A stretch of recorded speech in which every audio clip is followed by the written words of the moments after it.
प्यारे बच्चों, आज का हमारा अध्याय है अध्याय 6 त्रिभुज। इससे पहले कि मैं अध्याय प्रारंभ करूं, मैं आपको बताना चाहूंगा कि आज के इस अध्याय में हम किन किन बिंदुओं का अध्ययन करेंगे। पहला बिंदु है समरूपता। इस बिंदु के अंतर्गत हम सीखेंगे कि समरूपता किसे कहते हैं और समरूप आकृतियां क्या क्या होती हैं। दूसरा बिंदु है समरूपता की शर्तें। हम इस बिंदु के अंतर्गत ये जानेंगे कि कोई दो ज्यामितीय आकृतियां कब समरूप होंगी, किन प्रतिबंधों के बाद हम उनको समरूप कहेंगे। तीसरा बिंदु है त्रिभुजों में समरूपता। इस बिंदु के अंतर्गत हम ये अध्ययन करेंगे कि कोई दो त्रिभुज किन शर्तों के आधार पर समरूप त्रिभुज कहे जा सकते हैं। और चौथा और अंतिम बिंदु है थेल्स की प्रमेय।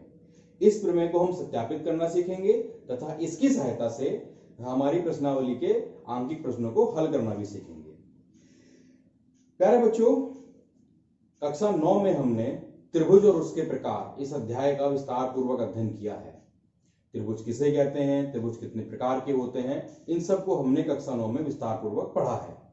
मैं याद दिला दूं कि तीन भुजाओं से घिरी हुई आकृति को त्रिभुज कहा जाता है। कक्षा 9 में ही हमने सर्वांग समता का अध्ययन भी किया है। सर्वांग समता का अर्थ होता है सभी अंग समान होना।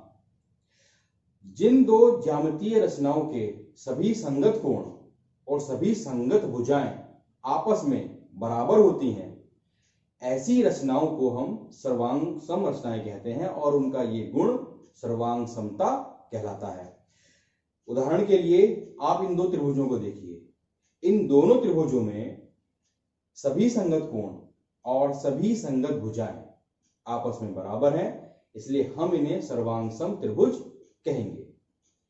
एक और मैं आपको उदाहरण बताऊं तो जैसे मेरे ये दाहिने हाथ की हथेली और बाएं हाथ की हथेली, अगर मैं अपनी हथेली को एक दूसरे के ऊपर ओवरलैप कर दूं ऐसे, तो मेरी सभी अंगुलियां, आप देखिए मेरी सभी अंगुलियां एक दूसरे को पूरी तरह से ढक लेंगी। तो मैं ये कह सकता हूं कि मेरी दोनों हथेलियां एक दूसरे के सर्वांग सम हैं, क्योंकि इनके सभी अंग समान हैं। तो बच्चों, ये हमने अध्ययन कक्षा 9 में इसका विस्तार पूर्वक किया है। अब मैं आपको बच्चों कुछ और आकृतियां दिखाऊंगा। उन आकृतियों को देख के आप ये अंदाजा लगाइए कि क्या ये आकृतियां सर्वांग सम होंगी या कोई अन्य प्रकार की आकृतियां हैं।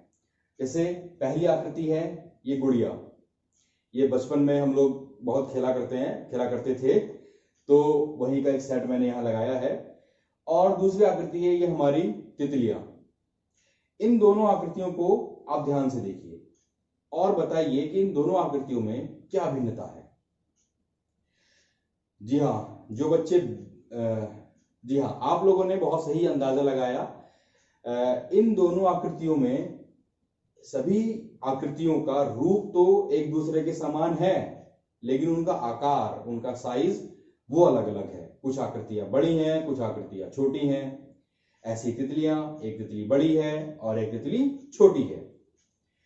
चलिए मैं आपको एक और उदाहरण देता हूं।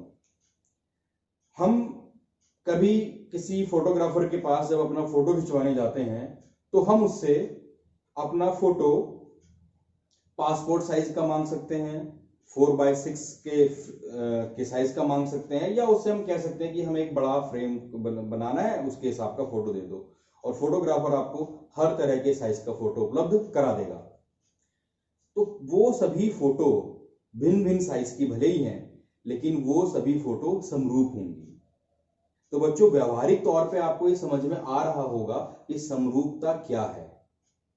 समरूपता का अर्थ होता है समरूप होना, समान रूप का होना, और उसमें इस बात का कोई फर्क नहीं पड़ता कि वस्तु का आकार क्या है, वस्तु का साइज क्या है, वस्तु किस स्थिति में रखी है, इसका भी फर्क नहीं पड़ता।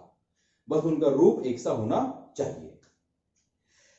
समरूपता को समझने के लिए मैं आपको इसको अब ज्यामितीय रचनाओं पर लेके चलता हूं कि ज्यामितीय आधार पर हम समरूपता को समझते हैं। जैसे आप ये त्रिभुज देखिए। इन त्रिभुजों में एक त्रिभुज दूसरे त्रिभुज का प्रोजेक्शन है। अर्थात अगर एक त्रिभुज पर मैं लाइट का फोकस करूं तो उसका छाया, उसकी प्रतिबिंब, उसके छाया बड़ा वाला त्रिभुज होगा। अतः ये दोनों त्रिभुज समरूप त्रिभुज है। इसी प्रकार आप इस वृत्त को देखिए, ये वृत्त भी एक दूसरे के समरूप हैं। वर्ग को देखिए, ये वर्ग भी एक दूसरे के समरूप हैं।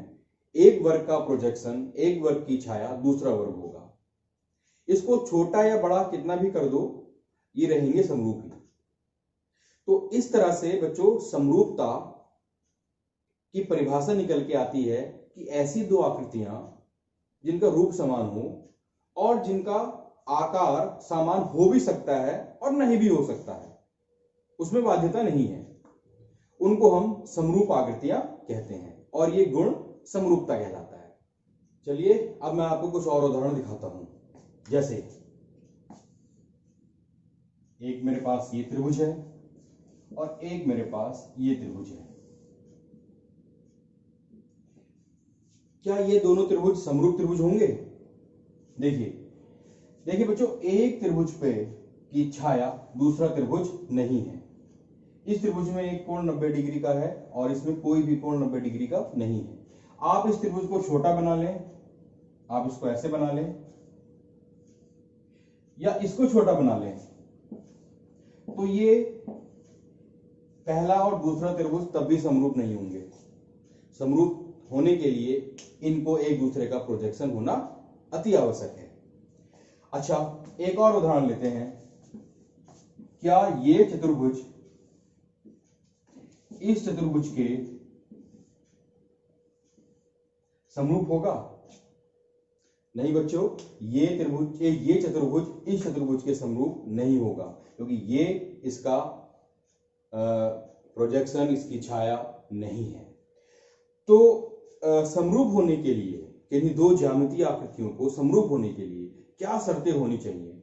हम कब कह सकते हैं कि ये दो आकृतियां एक दूसरे के समरूप हैं?